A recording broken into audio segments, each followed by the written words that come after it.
Well! Hello mga Bebshi! For today's mini vlog mga Bebshi, at dahil nga naman fiesta dito sa amin, kaya naman ay nandito ako ngayon para i-share din sa inyo ang aking recipe sa macaroni salad. But before that mga Bebshi, papakita ko muna sa inyo ang aming mga bisita na nakifiesta din naman dito sa lugar namin. Syempre, ang mga bisita lang naman namin ay walang iba kundi ang mga social climbers. So much Amore, Simple Amore. At please follow ka sa kanyang page talaga, Simple Amore, kasi doon mo matutunan ang kanyang pagluluto.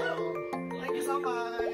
Ayan nga, sa mga hindi nakakilala sa mga social climbers, sila po ang kasama ni Brenda May. At nang dumating na nga ang lahat mga Bebshi, kaya naman ay kainan na. Syempre naman pagka merong lechon ay ang balat talaga ang gusto natin kukunin dahil nga naman ang crispy at ang sarap na naman. Sila lang din naman ang mga bisita namin ngayon at kilala nyo naman kung sino ito.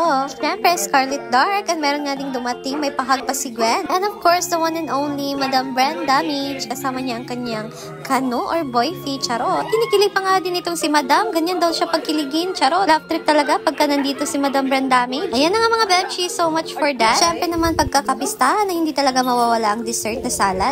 Alam nyo na kung paano gumawa talaga ng salad dahil ang dali lang din naman gumawa ng salad, diba mga Bebshi? Pero minsan mahirap ding itansya ang recipe na to. Pagkakulang din ang mga ingredients na iyong ilagay. Kung gusto mo naman ng macaroni salad mga Bebshi na napaka-creamy at napakasarap talaga, at syempre makapagtanong talaga yung kakain kung paano ito gawin. Well, itong recipe na to ay para sa'yo. Sa recipe na to mga Bebshi ay gumamit ako ng 400 grams ng macaroni pasta. So naman ay naglagay kami ng 2 can ng 400 grams na fruit cocktail. Para naman mas creamy ang ating macaroni salad, naglagay nga kami dito ng 3 Nestle cream. At para insakto din ng tamis, 2 condensed milk ang ilagay natin dito. Ayan, so halo-haluin lang natin iyan mga Bebshi. And this recipe is only intended for only 400 grams na macaroni pasta mga Bebshi. So insaktong-insakto lang talaga ang sarap nito mga Bebshi. Hindi masyadong matamis, saktong-sakto lang din talaga. Kaya naman ay subukan nyo din gumawa ng 400 grams lang na macaroni salad kung kayo naman ay nag-craving. Perfect na to kadami kung pang pamilya lang at kung gusto mo lang talagang kumain ng macaroni salad mga Bebshi. Pero naman hindi mawawala ang cheese dahil nag-a-add din yan ng flavor sa ating macaroni salad. Ay naku, itsura pa lang talaga nito ay napakasarap na. Lalong-lalo na talaga pag malagay na to sa rep ay sobrang creamy na talaga nito. Syempre mga Bebshi, may kulang pa yan para naman pangdagdag ng kulay dito sa ating macaroni salad. Syempre maglagay tayo dito ng kaong. Kulay red at green lang na kaong mga Bebshi, and then kung gusto nyo naman na magdagdag ng nata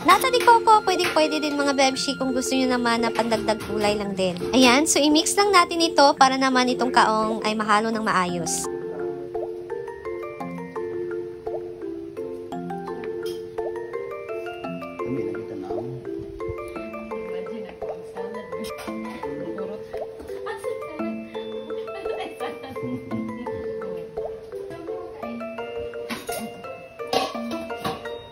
Insaktong na-mix na nga din ito mga Bebshi, kaya naman nailagay na natin ito sa ref para naman lumamig at mas creamy na itong ating macaroni salad. Ayan na nga mga Bebshi, at malamig na nga din itong ating macaroni salad, at ito talaga ang hinahanap ko sa salad. Napaka-creamy, napakasarap, insakto at perfect na timpla talaga ng macaroni salad. Ito na yun mga Bebshi, kaya naman samahan niyo akong tumikim.